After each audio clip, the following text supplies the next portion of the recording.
동명이인 권은희에 당한 안철수계 바른미래당은 11일 전당대회 예비 경선 컷오프를 실시했는데 국민의당 출신들이 대거 고배를 마셨다. 출사 표를 낸 국민의당 출신 6명, 김영환 장성철 신용 현장 성민희 수봉 손학규 중 김영환 손학규 후보만 살았다. 반면 바른정당 출신은 4명, 하태경정 문천 이준석 권은희 전원이 본선에 올랐다. 동명이인의 온 안철수 측근은 이번 전당대회의 변수는 안철수 전 의원 지지자들의 표심, 이른바 안심 이다. 안 전 의원이 침묵을 지키는 가운데 안 전 의원의 측근들은 당 대표로는 손학규 전 상임선대위원장을, 최고위원으로는 측근인 신용현 의원을 밀기로 했다. 손 전 위원장은 여유롭게 예비 경선을 통과했지만 신 위원은 고배를 마셨다. 안 전 의원 측에겐 씁쓸한 결과다. 이들이 분석하는 패배 요인은 동명이인 효과다. 바른정당 출신인 권은희 50호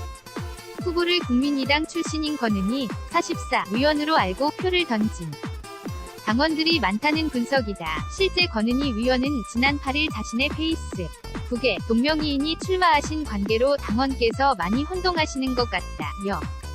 신 후보에 대한 격려와 지지를 부탁드린다. 는 글을 적었다. 권 후보는 여론조사 문항에 자신을 19대 국회의원으로 소개했다. 안 전 의원과 가까운 한 인사는 전 국회의원이 아닌 19대 국회의원이라고 하니 권은희 위원인 줄 알고 투표한 당원이 꽤 많다며 동명이인 우려가 현실화됐다. 고 말했다. 1인두 표제 변수는 바른정당 출신들의 선전에는 국민 위당 후보 난립이 원인으로 꼽힌다. 당원의 4분의 3가량이 국민의당 출신이지만 후보 난립으로 표가 분산됐다. 반면 바른정당 측은 애초 나선 후보가 적어 표 분산이 적었다. 최근 바른정당 출신 당원들의 위기감도 목했다. 유승민 전 대표가 내건 개혁 보수 색채가 희미해지고 당직자 구조조정 등에서 바른정당 출신들이 피해를 보고 있다는 등의 위기론이 몇 표심이 결집했다. 9월 2일 치러질 본선에는 다른 결과가 나올 수 있다. 바른정당 출신 후보들이 더 많아진 만큼 표가 분산될 수밖에 없다.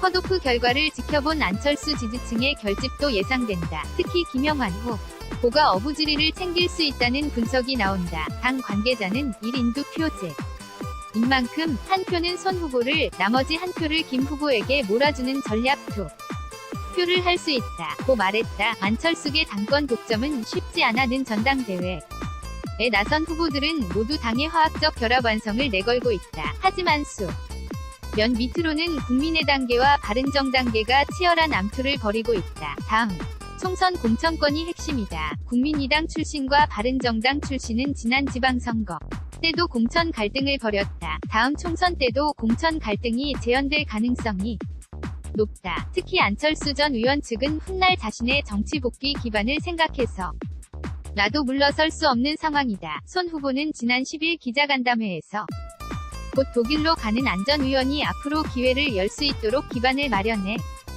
달라고 하는 것을 잘 알고 있다. 고 말했다. 현재까지 판세만 놓고 보면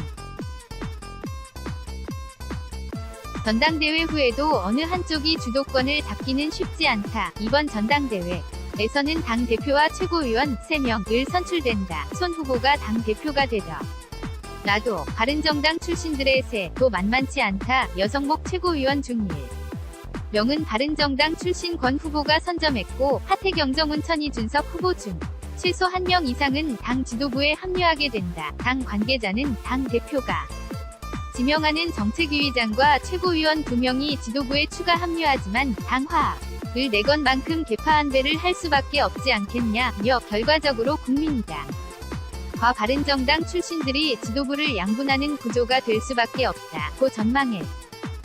안효성 기자 HYOZA:/JOONGANG.co.